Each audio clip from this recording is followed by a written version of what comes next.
There are moments in life when everything you believed in collapses under the weight of truth.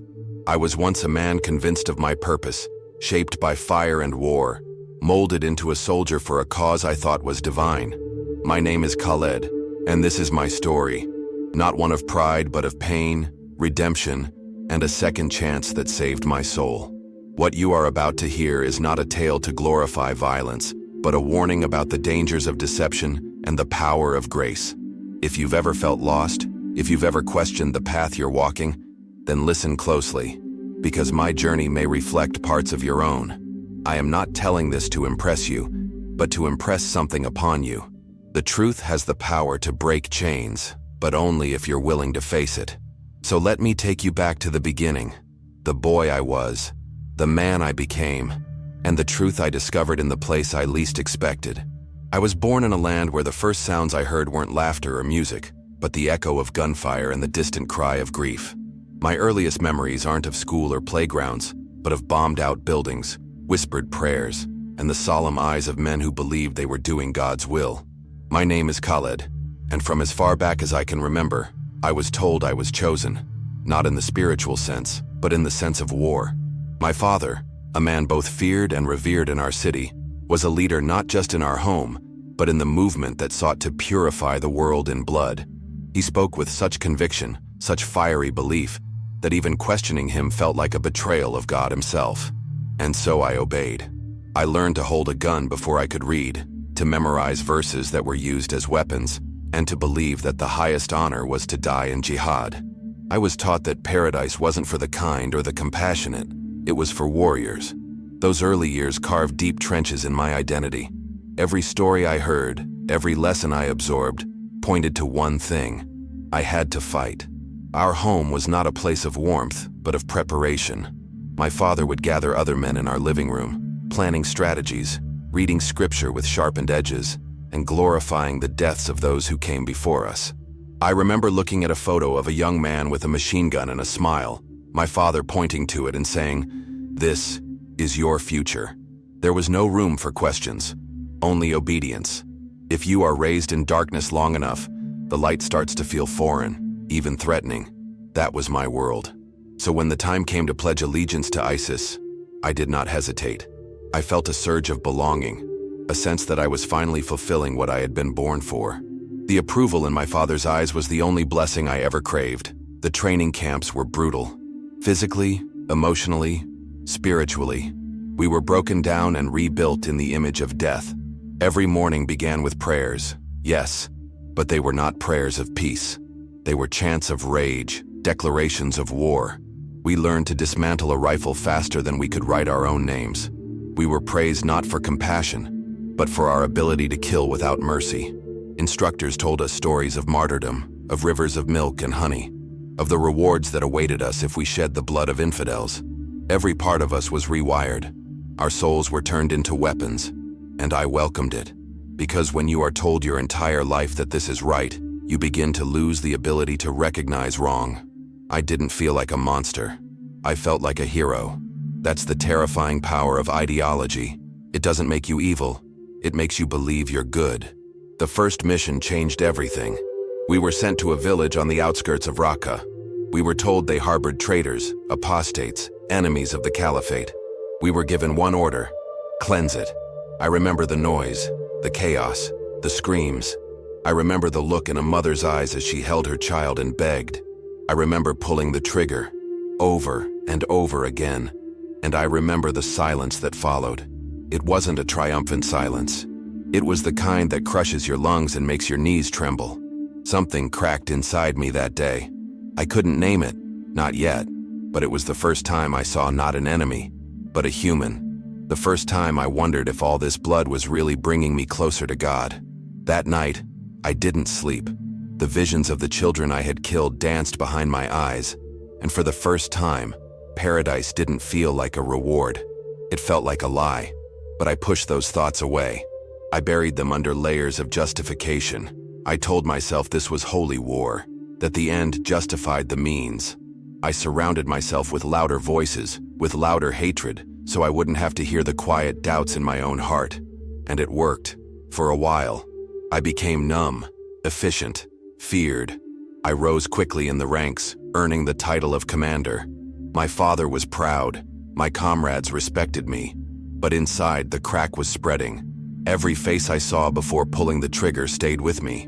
Every innocent cry echoed in my sleep. And yet, I kept going, because I believed it was too late for me. I thought, I've gone too far. God would never want me now. Maybe you felt that way too, like your past has disqualified you from peace. But what I didn't know then is that mercy doesn't come with a deadline. Then it happened. During a raid, an explosion threw me into the air like a rag doll. I landed hard. Blood poured from my side. I could feel life slipping away, and I remember thinking, this is it. I'm about to meet God. But instead of light, I was swallowed by darkness. Not unconsciousness. Darkness. Suffocating, terrifying, eternal. I heard cries, screams, felt a heat that wasn't of this world. I was in hell. It wasn't a metaphor. It was real. I saw the faces of the people I had killed. I saw the eyes of comrades who had died before me, twisted in agony. I wanted to scream, but no sound came. And in that place of horror, I realized something that would change everything. I wasn't the hero. I was the villain. My entire life had been built on a lie, and now I was reaping what I had sown. But then something happened I never expected. A light appeared, and in that light, a man. He called me by name, and he said, "You've been deceived." I was too stunned to speak, but he came closer. His eyes weren't angry. They were sorrowful, compassionate. He said, "You thought you were serving God, but you were destroying his children." That man was Jesus.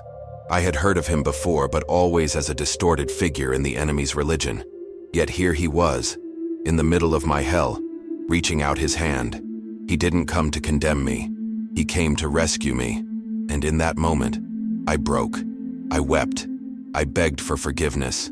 And he said something I will never forget. "You are not beyond redemption." Those words lit a fire in me that no ideology ever could. He showed me heaven, its peace, its beauty. And then he said, "Go back. Tell them what you've seen. Show them who I am."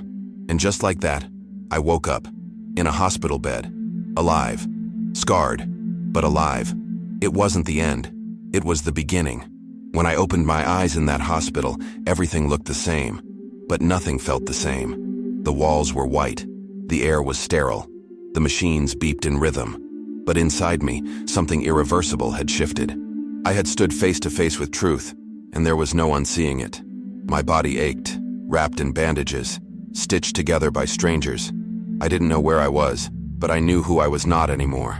I wasn't Khaled the soldier. I wasn't Khaled the terrorist. I was Khaled, the man who had been shown grace.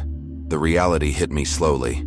I had survived, not because I deserved to, but because I was being given a second chance.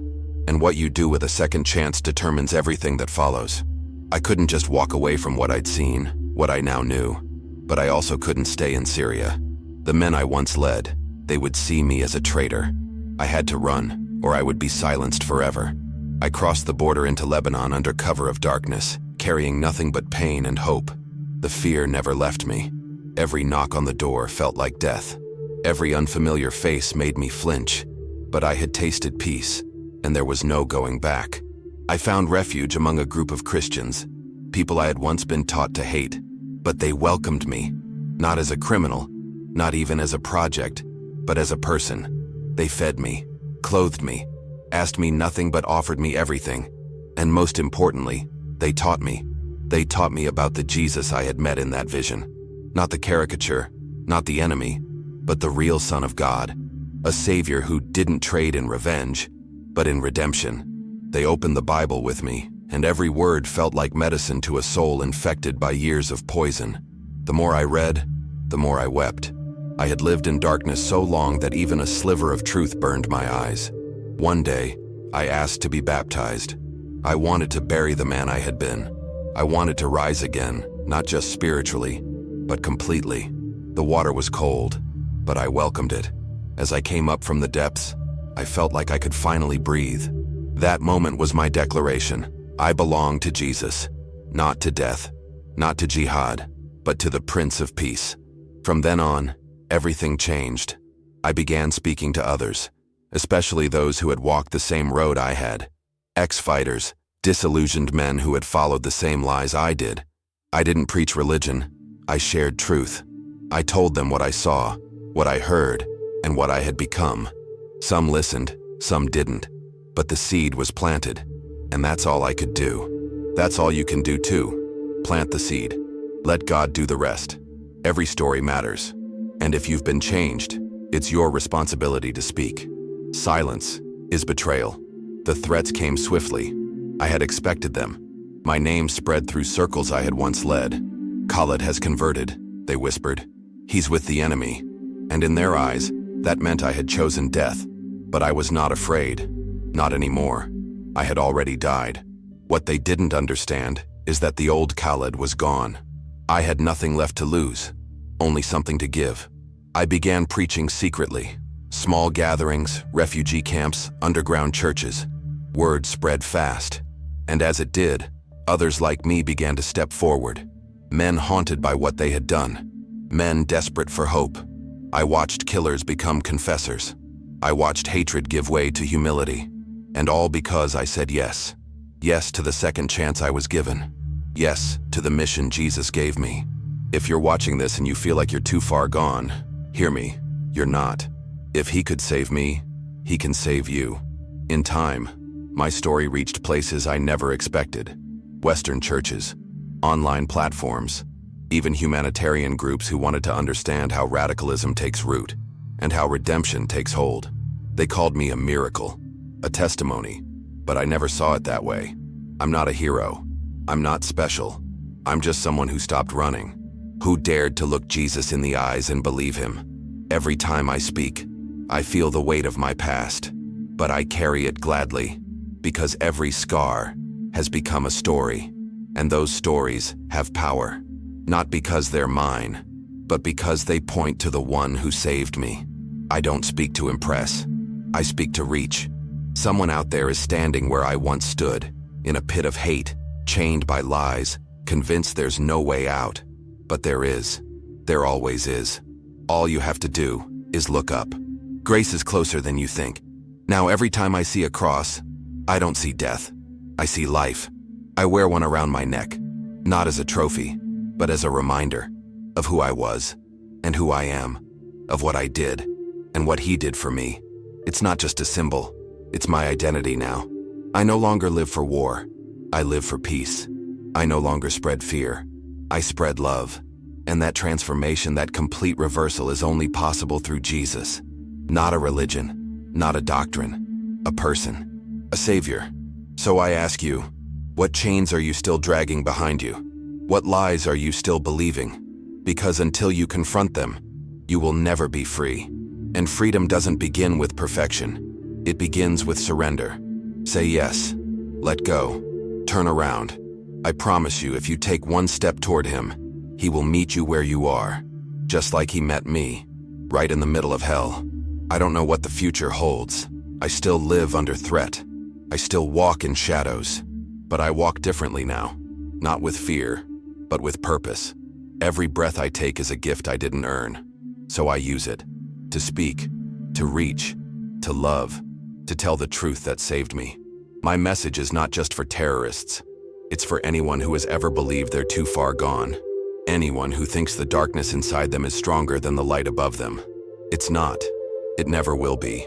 So don't wait. Don't waste another second. Right now, decide. Choose life. Choose forgiveness. Choose freedom. Jesus isn't asking for your perfection. He's offering you his. And that's the greatest trade you will ever make. The only question is, will you take it? If you've stayed with me this far, it's not by accident. You were meant to hear this. Not because my story is unique, but because grace is universal. You may not have walked the same path I did, but we all carry wounds, regrets, and choices we wish we could take back. And maybe, just maybe, you've been wondering if there's still a way out. I'm here to tell you, yes there is. His name is Jesus. He found me at my worst, in the deepest darkness I've ever known. And if he found me there, he can find you where you are right now. You don't have to fix yourself before coming to him. You just have to come, right now. Say it with your heart.